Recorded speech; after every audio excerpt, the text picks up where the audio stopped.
Summer heat nu cool shades తో beat చేయండి. Mr. Opticals Mr. Cool offer. Up to 75% off in summer glasses. Bharat माता की जय। భారత మాతాకి జై। నేను నా ప్రసంగాన్ని మొదలు పెట్టేదానికంటే ముందు ఇక్కడ చాలా మంది నా బాల కళాకారుల మిత్రులు ఉన్నారని నేను చూస్తున్నాను। పెయింటింగ్స్ గీసి తీసుకొచ్చారు।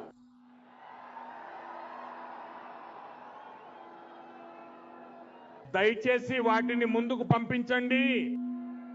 నా ఎస్పీజీ మిత్రులు వాటిని సేకరిస్తారు। దాని వెనుక మీ చిరునామా ఉంటే గనక నేను మీకు తప్పకుండా ఉత్తరం పంపిస్తాను।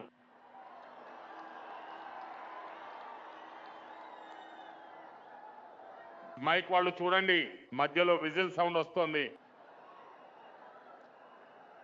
భారత్ మాతాకి జై। ఏ చిత్రాలున్నా ముందుకు పంపించండి। తర్వాత ఎవరిని ఇబ్బంది పెట్టకండి। మీ చేతులు కూడా కిందకి దించండి। అక్కడ దూరంగా కూడా ఉన్నారు, ఎస్పీజీ వాళ్ళు ఆగి అందరి దగ్గర తీసుకోండి।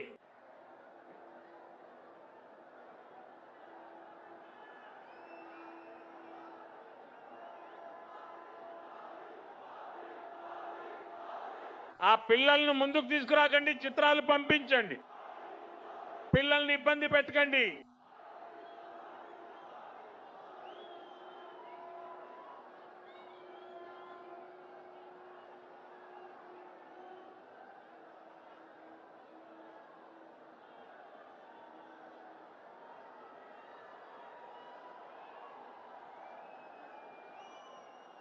ఈ మహాత్ముడు ఒక దండ తెచ్చారు సోదరా, అది కూడా తీసుకో।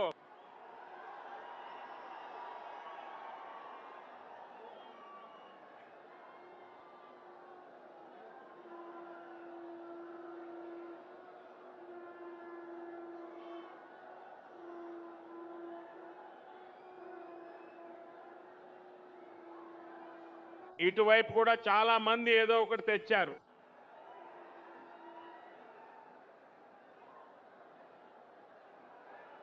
ఇప్పుడు నేను నా మాట మొదలు పెట్టినా,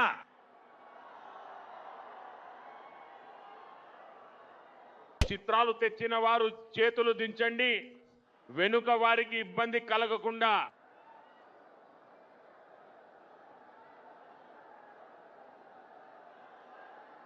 భారత్ మాతాకు జయము। భారత్ మాతాకి జై। నా ప్రియమైన సోదరులారా, ఓ తెలంగాణ ప్రజలారా, మీ అందరికీ హృదయపూర్వకంగా నమస్కరిస్తున్నాను। శుభాకాంక్షలు। మిత్రులారా, నిన్న నేను బెంగాల్లో ఉన్నాను।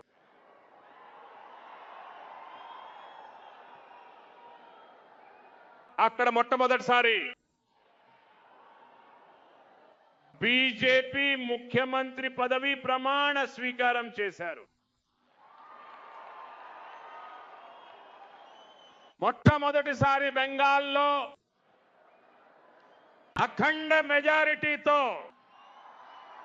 బీజేపీ సర్కారు కొలువుదీరింది। ఇంకా నేను చూస్తున్నాను,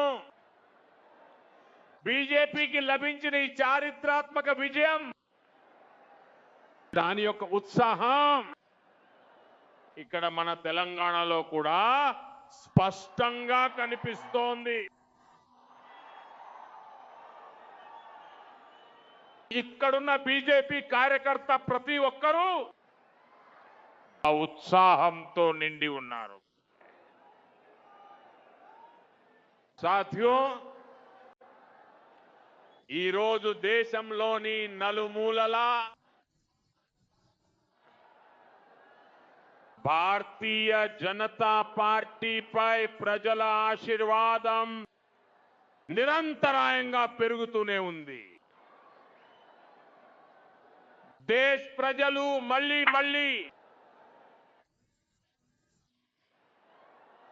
బీజేపీ యొక్క అభివృద్ధి మోడల్ పైన, మంచి పరిపాలన అనే మోడల్ పైన తమ ఆమోద ముద్రను వేస్తున్నారు. స్వాతంత్ర్యం వచ్చిన 75 సంవత్సరాల తర్వాత అస్సాంలో భారతీయ జనతా పార్టీ ప్రభుత్వం హ్యాట్రిక్ విజయాన్ని నమోదు చేసింది. అంతేకాదు పుదుచ్చేరిలో కూడా బీజేపీ ఎన్డీఏ ప్రభుత్వం మళ్ళీ అధికారంలోకి తిరిగి వచ్చింది. బీజేపీకి ఇంతటి ఘన విజయం లభించిన తర్వాత నేను తెలంగాణలోని ప్రజల యొక్క భావాలను కూడా చూస్తున్నాను. తెలంగాణలో ప్రతి ఒక్కరూ కూడా ఒకే ఒక్క మాట చెప్తున్నారు.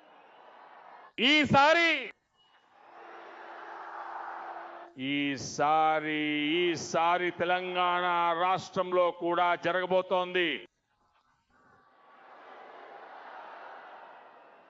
నా మిత్రులారా, మన భారతదేశంలో ప్రతి సంవత్సరం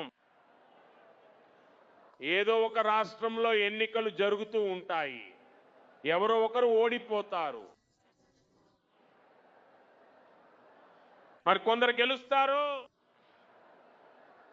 మరియు ఇది ప్రజాస్వామ్యంలో చాలా సహజమైన విషయం. ఇది మన ప్రజాస్వామ్యం యొక్క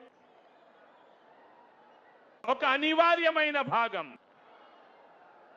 అయితే మిత్రులారా, పశ్చిమ బెంగాల్లో భారతీయ జనతా పార్టీ విజయం గురించి దేశవ్యాప్తంగా ఎంతగా ఉత్సవాలు జరుగుతున్నాయో, ప్రపంచవ్యాప్తంగా దీనిపై ఎంతగా చర్చ జరుగుతోందో, అలాంటి చర్చ ఇంతకు ముందు ఏ విజయం మీద కూడా జరగలేదు. దీనికి కారణం ఏంటంటే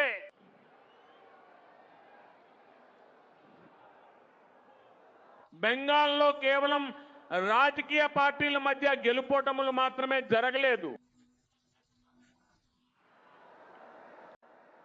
అక్కడ ఒక విధమైన రాజకీయాలను ప్రజలు ఓడించడం జరిగింది. అది ఒక రకంగా చెప్పాలంటే బెంగాల్ రాష్ట్ర ప్రజలను బానిసత్వపు సంకెళ్లలో బంధించి పెట్టింది. మిత్రులారా, ఈ దేశంలో కాంగ్రెస్ పార్టీ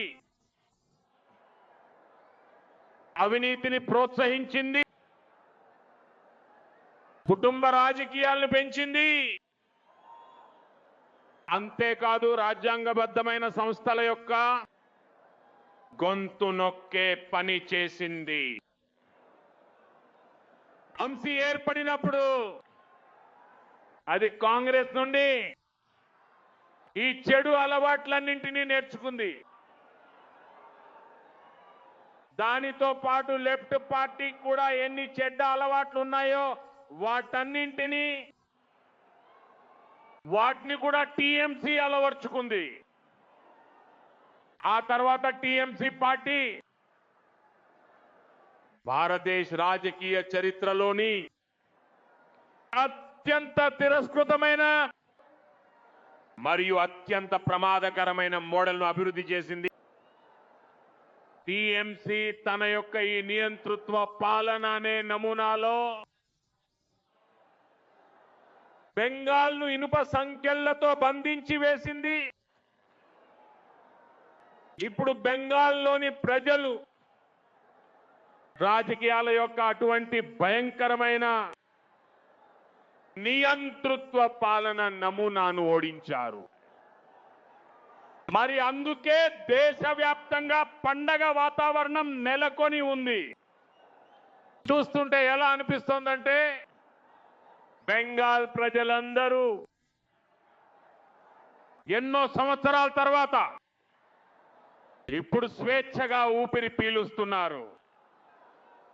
మిత్రులారా, ఒకానొకప్పుడు ఒక సమయం ఉండేది, దక్షిణాది నుండి మొదలుకొని ఈశాన్యం వరకు భారతీయ జనతా పార్టీని ఒక అంచున ఉన్న పార్టీగా పరిగణించేవారు.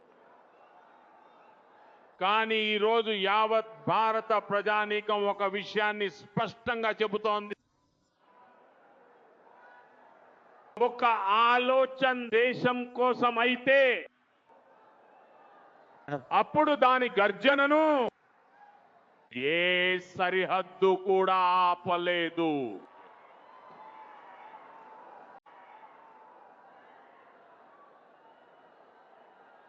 సోదరులారా, దయచేసి చూడండి, ఇక ముందు వైపు ఖాళీ స్థలం లేదు. మీరు అక్కడే నిలబడి ఉండి ప్రశాంతంగా వినగలరో లేదో అన్నది మీరే నిర్ణయించుకోవాలి. ముందుకు రావడానికి ప్రయత్నించకండి.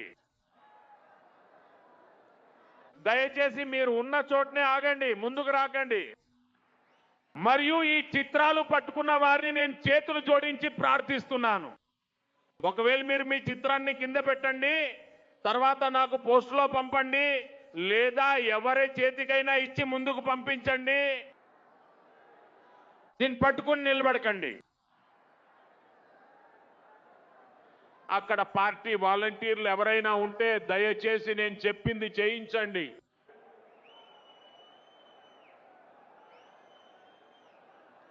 ఎందుకంటే వెనుక ఉన్న వాళ్ళకి ఎవరికీ కనిపించడం లేదు, అందుకే జనం అరుస్తున్నారు.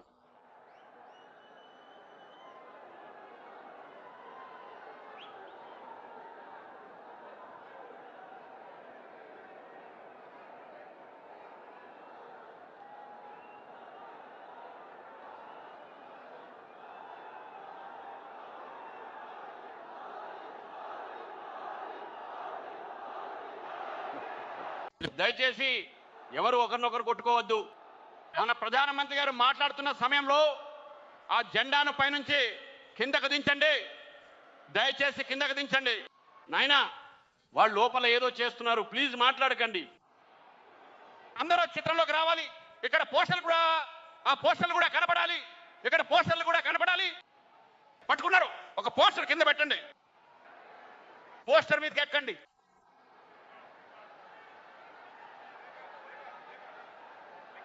తెలంగాణ నా సోదరీమణులారా, నా యువ మిత్రులారా, మీ ఈ ప్రేమను నేను శిరసా వహిస్తాను.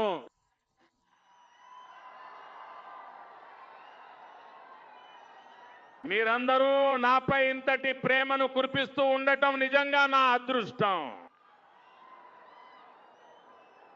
కానీ మీరు కొంచెం శాంతంగా ఉంటే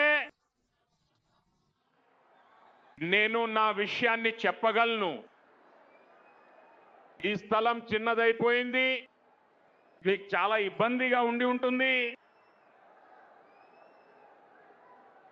అందరూ చెప్పండి, భారత మాతాకి, భారత్ మాతాకి. మిత్రులారా, హిందుస్థాన్ ప్రతి మూలలో, అస్సాం నుండి ఒడిశా వరకు మరియు బెంగాల్ నుండి పుదుచ్చేరి వరకు ఇది కేవలం ఎన్నికల విస్తరణ మాత్రమే కాదు. ఇది భారతదేశ రాజకీయ ఆలోచనలో వచ్చిన ఆ మార్పుకు సంకేతం. ఇక్కడ ప్రజలు ఇప్పుడు వంశపారంపర్యాన్ని కాదు, కుటుంబ పాలనను కాదు, విశ్వాసంతో కూడిన పాలనను ఎంచుకుంటున్నారు. మీరే ఒకసారి ఆలోచించండి. 10 సంవత్సరాల క్రితం అస్సాంలో బీజేపీకి కొద్దిమంది ఎమ్మెల్యేలే ఉండేవారు. ఈ రోజు అక్కడ మూడవసారి బీజేపీ ఎన్డీఏ ప్రభుత్వం అధికారంలోకి వచ్చింది. 10 సంవత్సరాల క్రితం బెంగాల్లో బీజేపీకి కేవలం 3 ఎమ్మెల్యేలు మాత్రమే ఉండేవారు. ఈ రోజు బెంగాల్లో భారతీయ జనతా పార్టీ 200 మార్కును దాటిపోయింది. ఒకానొకప్పుడు ఎక్కడైతే బీజేపీ జెండాను ఎత్తడానికి కూడా ఎవరు సిద్ధంగా ఉండేవారు కాదు, అలాంటి చోట ఈ రోజు బీజేపీ ప్రభుత్వాలు ఏర్పడుతున్నాయి. మిత్రులారా, తెలంగాణ అలాంటి అప్పట్లో బీజేపీ పార్టీకి మొదటి ఎంపీని అందించింది. అప్పుడు మాకు కేవలం 2 ఎంపీలు మాత్రమే ఉండేవారు. ఆ 2లో ఒకరు తెలంగాణకు చెందినవారు. దేశంలోని మిగతా ప్రాంతాల్లో బీజేపీకి అంతగా మద్దతు లేనప్పుడు అప్పుడు కూడా తెలంగాణ బీజేపీతో ఉండేది. ఈ రోజు ఇక్కడ నుండి దాదాపు సగం మంది ఎంపీలు బీజేపీ నుండి ఎన్నికైన వారే. ఇక్కడ మా శాసనసభ్యులు చాలా మంది ఉన్నారు. నాకు తెలంగాణ రాష్ట్ర ప్రజల ఇంకా ఇక్కడి బీజేపీ కార్యకర్తలపై సంపూర్ణమైన నమ్మకం ఉంది. వచ్చే ఎన్నికల్లో ఇక్కడ కూడా అత్యధిక మెజారిటీతో వచ్చేసారి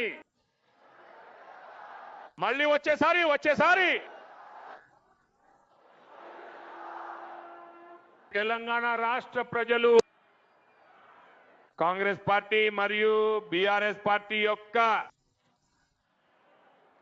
వాగ్దాన ఉల్లంఘన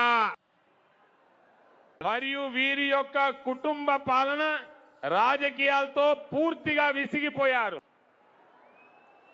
ఈ కారణంగా కూడా తెలంగాణ ప్రజలు మార్పును కోరుకుంటున్నారు. సోదరులారా, భారతీయ జనతా పార్టీకి ఎల్లప్పుడూ ఇదే మంత్రంగా ఉంది. రాష్ట్రం అభివృద్ధి చెందితేనే దేశం అభివృద్ధి చెందుతుంది. ఈ రోజు భారతదేశం అభివృద్ధి చెందిన దేశంగా మారే లక్ష్యం వైపు వేగంగా ముందుకు సాగుతోంది. అప్పుడు తెలంగాణ పాత్ర కూడా చాలా ముఖ్యమైనది. మన తెలంగాణ, మన హైదరాబాద్ వికసిత భారత్ యాత్రకు ఊతమివ్వాలి. ఇది కేంద్రంలోని బీజేపీ ప్రభుత్వ ఎన్డీఏ ప్రభుత్వ నిరంతర ప్రయత్నం.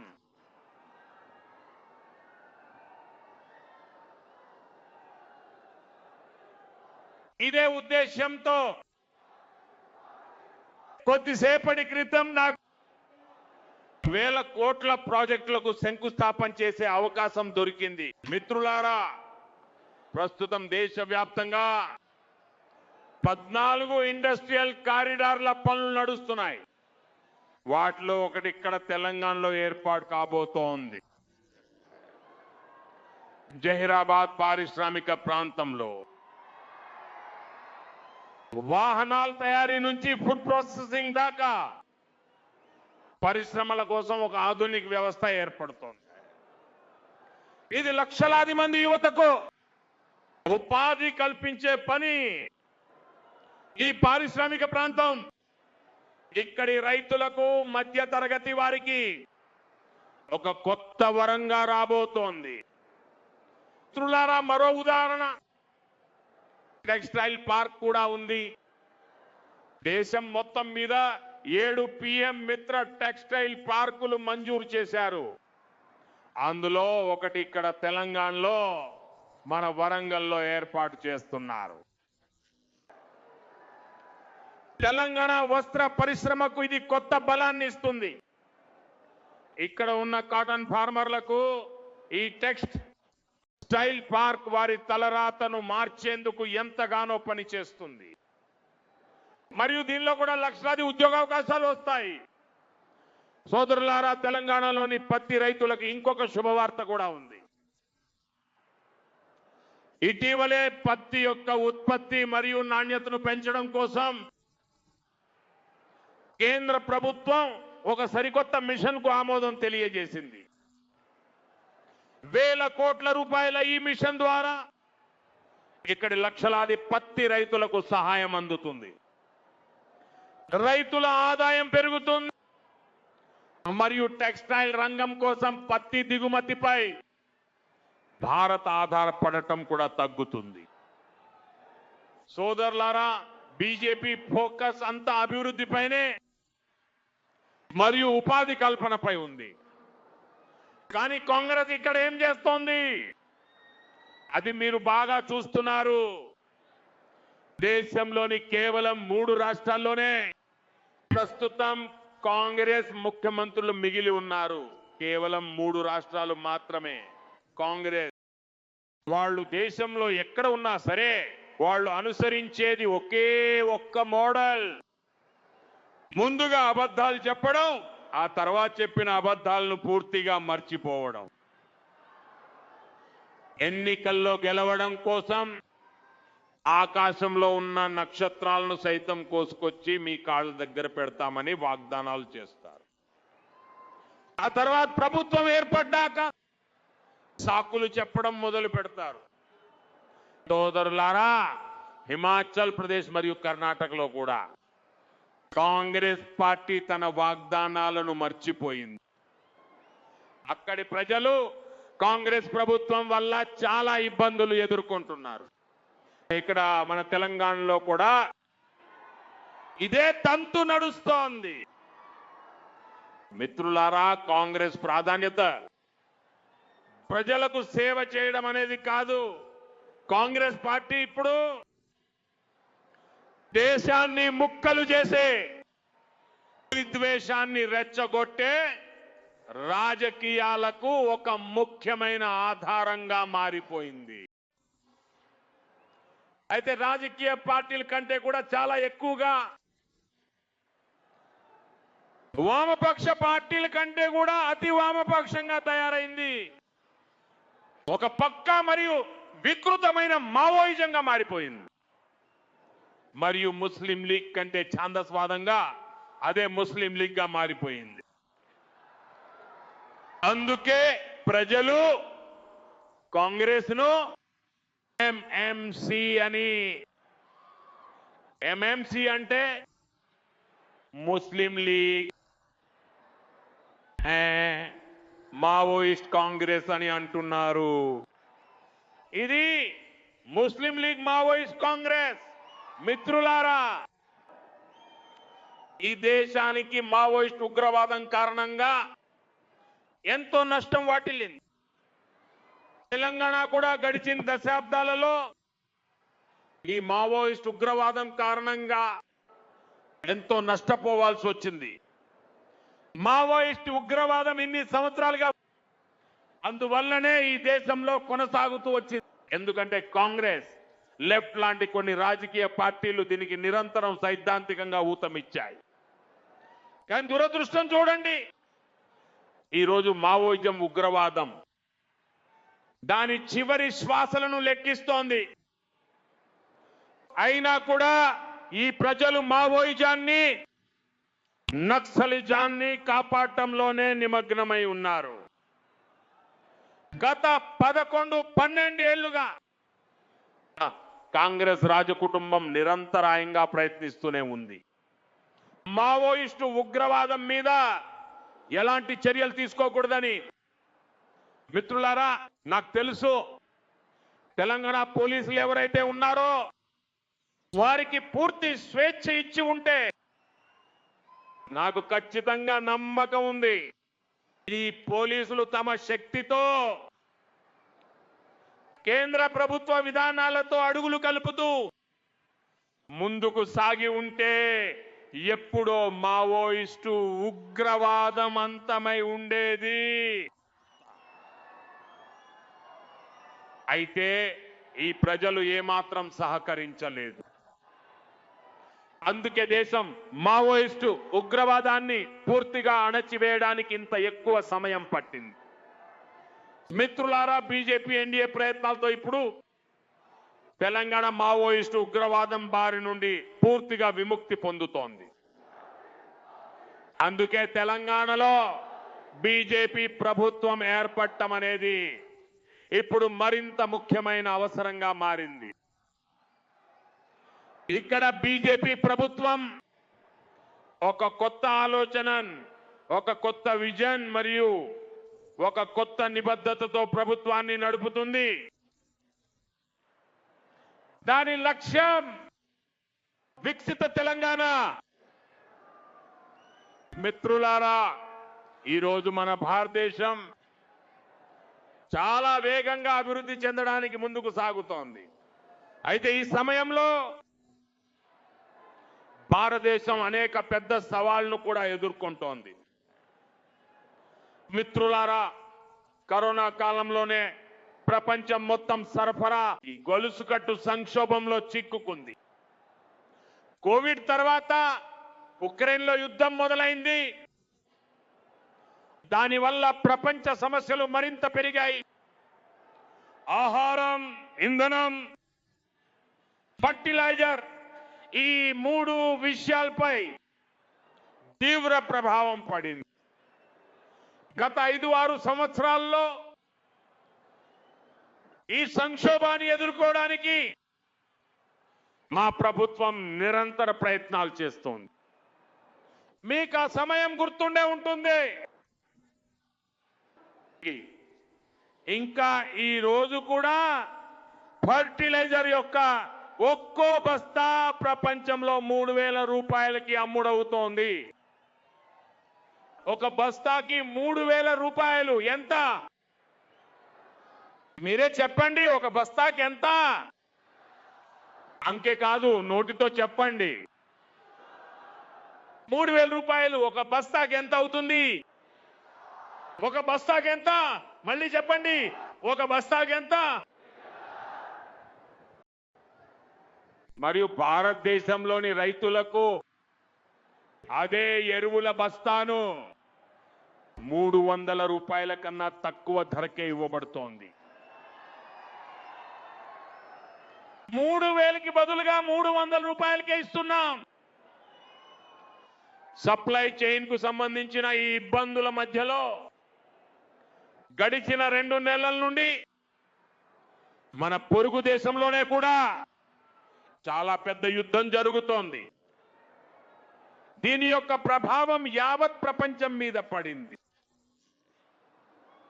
ఇంకా భారత్ పై అయితే ఇంకా తీవ్రమైన ప్రభావం పడింది. మిత్రులారా, భారత్ దగ్గర చాలా పెద్ద చమురు బావులేమీ లేవు. మనకు అవసరమైనటువంటి పెట్రోల్, డీజిల్, గ్యాస్ ఇవన్నీ కూడా చాలా పెద్ద పరిమాణంలో ప్రపంచంలోని ఇతర దేశాల నుండి బయటి నుంచి తెప్పించుకోవాల్సి వస్తుంది. యుద్ధం కారణంగా ప్రపంచమంతటా పెట్రోల్, డీజిల్ యొక్క ధరలు, గ్యాస్ మరియు ఫర్టిలైజర్ల ధరలు చాలా అధికంగా పెరిగిపోయాయి. అవి ఆకాశాన్ని కూడా దాటిపోయాయి. మన అండై దేశాలలో పరిస్థితి ఎలా ఉందో వార్తాపత్రికలలో వస్తూనే ఉంది.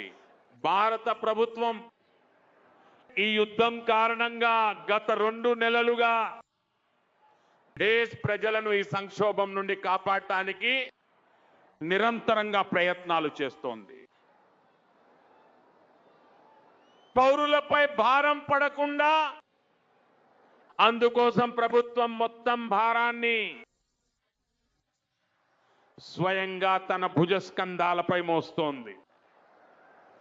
అయితే మిత్రులారా, ఎప్పుడైతే సప్లై చైన్ పై సంక్షోభం నిరంతరంగా కొనసాగుతుందో, మనం ఎన్ని చర్యలు తీసుకున్నా సమస్యలు పెరుగుతూనే పోతాయి. అందువల్ల ఇప్పుడు దేశాన్ని అన్నింటికన్నా ఉన్నతంగా భావిస్తూ తను సర్వోన్నతంగా భావించి మనమందరం ఏకమై పోరాడవలసి ఉంది. అలా కాదు, మనం ఒక విషయాన్ని గుర్తుంచుకోవాలి. దేశం కోసం ప్రాణత్యాగం చేయడమే, అది మాత్రమే దేశభక్తి అనిపించుకోదు. దేశం కోసం బ్రతకడం, అలాగే దేశం పట్ల మనకున్న మన బాధ్యతలను, కర్తవ్యాలను సక్రమంగా నిర్వర్తించడం కూడా దేశభక్తి అవుతుంది. కాబట్టి ఈ ప్రపంచవ్యాప్త సంక్షోభ సమయంలో మనం మన కర్తవ్యాలకు సర్వోన్నత ప్రాధాన్యతనిస్తూ కొన్ని సంకల్పాలు తీసుకోవాలి. మరియు ఆ సంకల్పాలను పూర్తి సమర్పణ భావంతో వాటిని మనం నెరవేర్చాలి. ఉదాహరణకు ఒక పెద్ద సంకల్పం ఉంది. పెట్రోల్ మరియు డీజిల్ ను మనం చాలా సంయమనంతో ఉపయోగించడం. మిత్రులారా, మనం పెట్రోల్ మరియు డీజిల్ వినియోగాన్ని తగ్గించాల్సి ఉంటుంది. నగరాల్లో ఎక్కడైతే మెట్రో ఉందో అక్కడ మనం నిర్ణయించుకోవాలి, మనం మెట్రోను మాత్రమే ఉపయోగించాలి. వీలైనంత ఎక్కువగా మెట్రోలోనే వెళ్దాం. ఒకవేళ కారులోనే వెళ్ళడం తప్పనిసరి అయితే అప్పుడు కార్ పూల్ చేయడానికి ప్రయత్నించండి. మరికొంతమందిని కూడా ఎక్కించుకోండి. ఒకవేళ మనం ఎక్కడికైనా సామాను పంపించాల్సి వస్తే మనం ప్రయత్నించాల్సింది ఏంటంటే దాన్ని వీలైనంత ఎక్కువగా రైల్వే గూడ్స్ రైల్వే సర్వీసుల ద్వారా పంపించాలి. ఎందుకంటే ఎలక్ట్రిక్ రైల్వే కావడం వల్ల పెట్రోల్ డీజిల్ అవసరం ఉండదు. ఎవరి దగ్గర అయితే ఎలక్ట్రిక్ వాహనం ఉందో వాళ్ళు కూడా ఎలక్ట్రిక్ వెహికల్ ను వీలైనంత ఎక్కువగా ఉపయోగించడానికి ప్రయత్నించాలి. మిత్రులారా, మనం కరోనా సమయంలో వర్క్ ఫ్రమ్ హోమ్, ఆన్లైన్ మీటింగ్లు,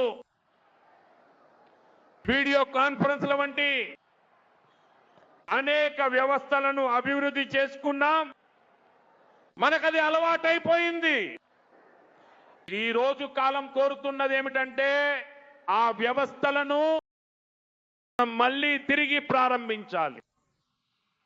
అప్పుడు అది దేశ హితం కోసం అవుతుంది. వర్క్ ఫ్రమ్ హోమ్, ఆన్లైన్ కాన్ఫరెన్స్లు, వర్చువల్ మీటింగ్లు, వీటికి మనం తిరిగి ప్రాధాన్యతనివ్వాలి. మిత్రులారా, ఈ రోజు ఉన్న సంక్షోభంలో మనం విదేశీ మారక ద్రవ్యాన్ని ఆదా చేయడంపై కూడా చాలా ఎక్కువ దృష్టి పెట్టాల్సి ఉంటుంది. ఎందుకంటే ప్రపంచవ్యాప్తంగా పెట్రోల్ డీజిల్ ధరలు విపరీతంగా పెరిగిపోయాయి. గతంలో కంటే చాలా రెట్లు ఎక్కువ ధరలు పెరిగాయి. కాబట్టి ఇది మనందరి బాధ్యత. పెట్రోల్ డీజిల్ కొనుగోలుపై ఖర్చయ్యే విదేశీ మారక ద్రవ్యాన్ని పెట్రోల్ డీజిల్ ఆదా చేసి మనం ఆ డబ్బును కూడా ఆదా చేయాలి. దీనికోసం మన చిన్న చిన్న ప్రయత్నాలు కూడా దేశానికి చాలా సహాయం చేస్తాయి. ఉదాహరణకు ఈ రోజుల్లో విదేశాల్లో పెళ్లిళ్లు చేసుకోవడం అనే, విదేశాల్లో పర్యటించడం, విదేశాల్లో వెకేషన్లకు వెళ్ళడం అనే సంస్కృతి మధ్య తరగతిలో పెరుగుతోంది. మనం నిర్ణయించుకోవాలి, ఇది ఒక సంక్షోభ కాలం అని మనందరికీ తెలుసు. మరియు మన దేశభక్తి మనల్ని సవాలు చేస్తోంది.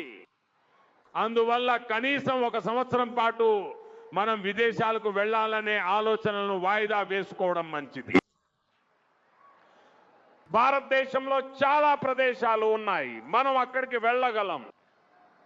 భారతదేశంలో చాలా చేయవచ్చు. ఆ పాపని కింద కూర్చోబెట్టండి, అలసిపోతుంది. ఆ పాపను కూర్చోబెట్టండి. థ్యాంక్ యూ అమ్మా, థ్యాంక్ యూ. మీరు కూర్చోండి, కింద కూర్చోండి. నేను చూశానమ్మా, తనని చూశాను. ఇక మీరు కూర్చోండి. ఈ చిన్న పాపని ఎందుకు ఇబ్బంది పెడతారు సోదరా?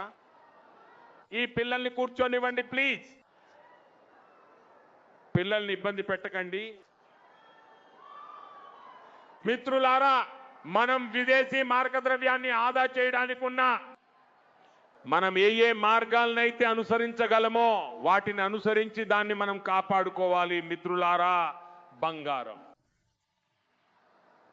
అంటే బంగారం కొనుగోలు అన్నమాట. ఇంకొక కోణం కూడా ఉంది. దీనికోసం విదేశీ మార్క ద్రవ్యం చాలా అధికంగా ఖర్చు అవుతుంది.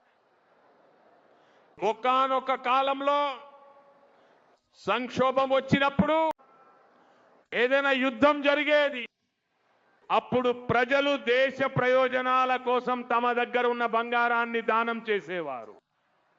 ఈ రోజుల్లో దానం చేయవలసిన అవసరం ఏమాత్రం లేదు.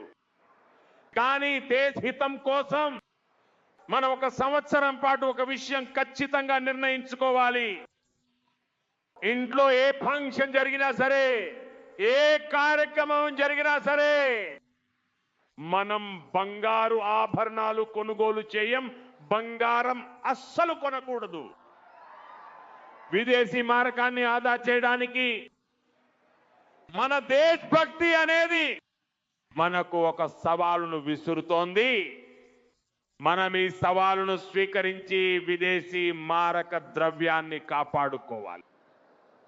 మిత్రులారా, ఈ సమయం ఇంకో పెద్ద పాఠానికి కూడా సంబంధించినది. ఒకప్పుడు ఒక సమయం ఉండేది, అప్పుడు మనం కాపర్ను ఎగుమతి చేసేవాళ్ళం. కానీ ఈ రోజు భారతదేశం ముందు ఎలాంటి పరిస్థితి ఏర్పడిందంటే, ఇప్పుడు మనం కాపర్ను కూడా విదేశాల నుండి దిగుమతి చేసుకోవాల్సి వస్తోంది.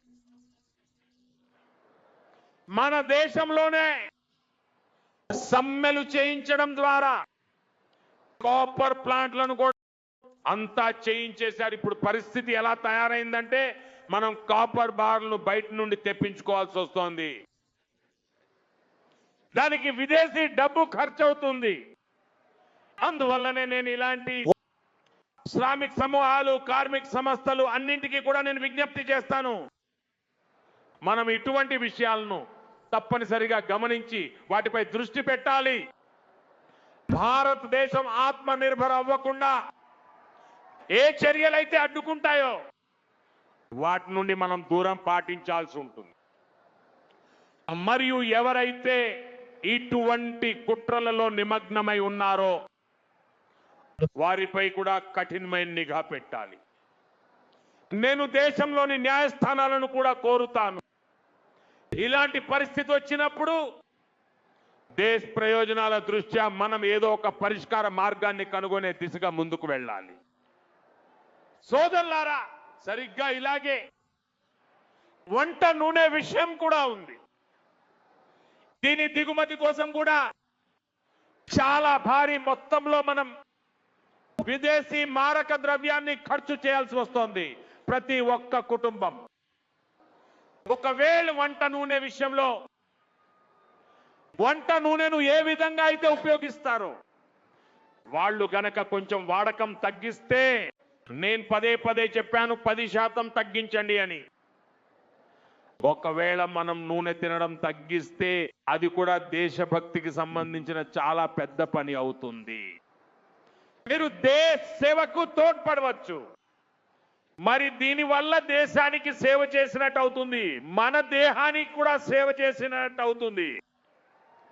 దీనివల్ల దేశ ఖజానా యొక్క ఆరోగ్యం మెరుగుపడటమే కాకుండా కుటుంబంలోని ప్రతి ఒక్క సభ్యుని ఆరోగ్యం కూడా చాలా బాగుంటుంది. సోదరులారా, విదేశీ మారక ద్రవ్యాన్ని ఎక్కువగా వినియోగించే అలాంటిదే మరొక రంగం మన వ్యవసాయ రంగం. మనం చాలా భారీ పరిమాణంలో విదేశాల నుండి కెమికల్ ఫర్టిలైజర్ను దిగుమతి చేసుకుంటాం. కెమికల్ ఫర్టిలైజర్ వ్యవసాయం కారణంగా మన భూమాత ఎంతో వేదనకు గురవుతోంది. మన పొలాలు నాశనమైపోతున్నాయి. ఒక్కవేళ ఈ రోజు మనం మన పొలాలను కాపాడుకోలేకపోయామంటే రాబోయే భవిష్యత్తులో మన పంటల మీద కూడా చాలా పెద్ద ప్రమాదం పొంచి ఉంటుంది. అందుకే ఇది చాలా ముఖ్యం. మనం కెమికల్ ఫర్టిలైజర్ల వాడకాన్ని 30% తగ్గించాలి. 40% నుండి 50% దాన్ని తగ్గించి సగం చేద్దాం. మరియు మనం దీంతో పాటుగా కూడా సహజ వ్యవసాయం వైపు అడుగులు వేయాలి. మనం ఎరువుల వాడకాన్ని తగ్గించడం ద్వారా విదేశీ మారకాన్ని కూడా ఆదా చేయవచ్చు. మరియు అదే సమయంలో మన పొలాలను కాపాడుకోవచ్చు. మన ఈ భూదేవిని మనం కాపాడుకోవచ్చు. ఇంకా ఇది మనం తప్పక చేయాలి. ఈ రోజు ప్రపంచ సంక్షోభాల వల్ల వచ్చిన ఆ సవాళ్లను మనం అధిగమించాల్సి ఉంటుంది. మిత్రులారా, భారత ప్రభుత్వం పొలాల్లో డీజిల్ పంపులకు బదులుగా సోలార్ పంపుల పథకాన్ని అమలు చేస్తోంది. మనం పొలాల్లో డీజిల్ పంపులకు బదులుగా సోలార్ పంపులను ఉపయోగించేలా ప్రోత్సహించాలి. నేను కోవిడ్ సమయంలో కూడా స్థానిక వస్తువులను కొనమని నేను అభ్యర్థించేవాడిని. వోకల్ ఫర్ లోకల్ అనే మంత్రంతో ముందుకు వెళ్ళాలి. మేడ్ ఇన్ ఇండియా వస్తువులను మనం కొని కూడా విదేశీ మారకాన్ని ఆదా చేయవచ్చు. మరియు మన దేశంలో మనకి స్థానిక ఉత్పత్తికి ఎటువంటి కొరత లేదు. అవి బూట్లు కావచ్చు, పర్సులు కావచ్చు, లేదా బ్యాగులు కావచ్చు. మనం స్వదేశీ వస్తువులకే ఎక్కువ ప్రాధాన్యత ఇవ్వాలి. మరియు నేను ఇది చెప్పడం లేదు మీ దగ్గర కొని ఉన్న విదేశీ వస్తువులు, విదేశీ బ్రాండ్లవి ఏవైతే ఉన్నాయో వాటిని తీసుకెళ్లి పడేయండి అని నేను అనడం లేదు. అలా నేను చెప్పడం లేదు.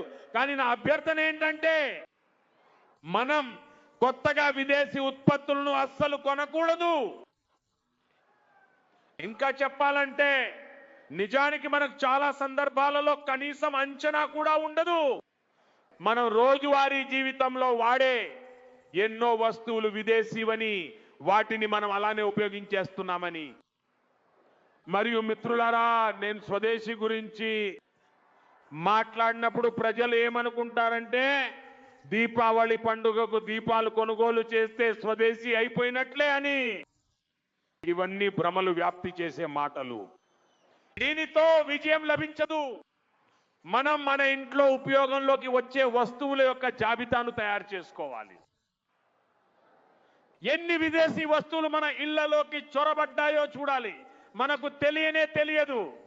కత్తెర కావచ్చు, దువ్వెన కావచ్చు, చిన్న చిన్నవి వస్తువులు, టూత్ పిన్లు, టూత్ బ్రష్లు, చూడండి ఎంత సామాను ఉందో విదేశాల నుండి మన ఇళ్లలోకి చొరబడ్డాయి.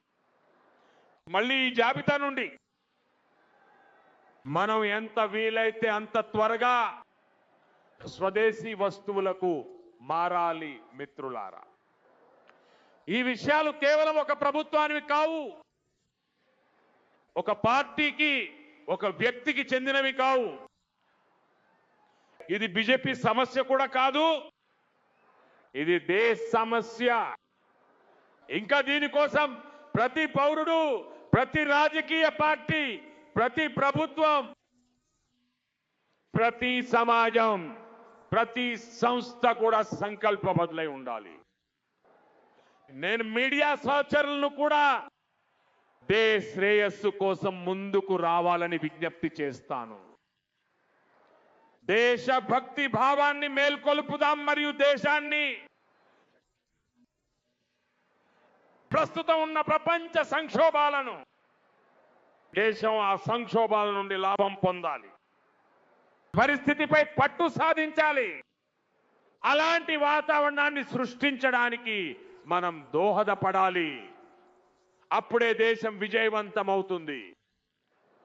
ఇటువంటి సంకల్పాలు ప్రతి పౌరుడు పూర్తి నిజాయితీ నిరూపించినట్లయితే భారతదేశం ఎదురయ్యే ప్రతి సంక్షోభంలోనూ తప్పకుండా విజయం సాధిస్తుంది. మిత్రులారా, నాకు నమ్మకం ఉంది దేశంలోని ప్రతి పౌరుడు ఇదే దృఢ సంకల్పంతో ముందుకు సాగుతారని. మిత్రులారా, ఇంత భారీగా మీరు రావడం, ఇది గాలి ఎటు వీస్తుందో చూపిస్తోంది. ఇది తెలంగాణ తీరును చూపిస్తోంది.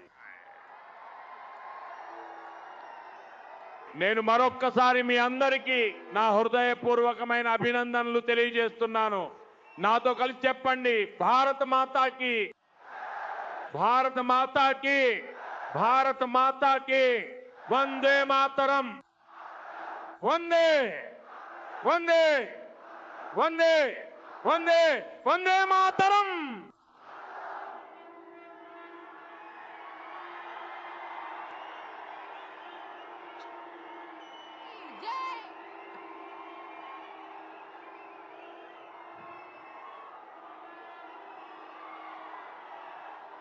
Jai!